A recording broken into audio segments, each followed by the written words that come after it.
শহরের হাসপাতাল সড়ক। এ সড়ক দিয়ে প্রতিদিনই যাতায়াত করেন রোগী, শিক্ষার্থী সহ শত শত মানুষ। কিন্তু সড়কটির সিভিল সার্জন কার্যালয়ের সামনে থেকে মাত্র 200 মিটারের অবস্থা বেহাল।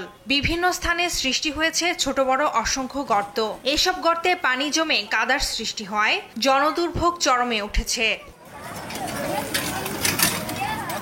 একই অবস্থা পৌর শহরের পাটপট্টি, কাট্টলী ও সাতপাই সহ বেশ কয়েকটি সড়কের। স্থানীয়দের দাবি, জনদুর্ভোগ লাঘবে দ্রুত এসব জরাজীর্ণ সড়ক মেরামতের উদ্যোগ নেবে সংশ্লিষ্ট কর্তৃপক্ষ। স্কুলে ছাত্রছাত্রীরা যায় রাস্তাটা এত ভাঙার কারণে ওরা ঠিকমতো স্কুলে যাইতে পারছে না এবং মাদ্রাসাও যাইতে পারতেছে না।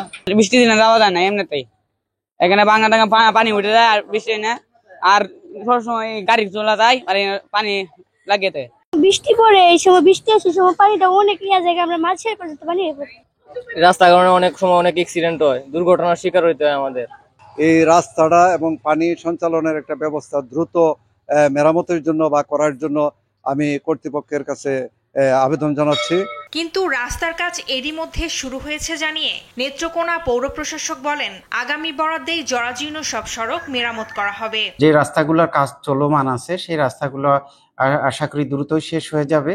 আর কয়েকটা রাস্তার টেন্ডার লাইভে আছে, এগুলাও যখন কাজ ধরবে আশা করি আমাদের এই রাস্তাগুলো মেরামত হয়ে যাবে এবং যানজট নিরসনে সহায়তা হবে। জরাজীর্ণ সড়ক দ্রুত মেরামতের মাধ্যমে নগরবাসীর ভোগান্তি কমার পাশাপাশি যানজট নিরসন হবে, এমন প্রত্যাশা সবার।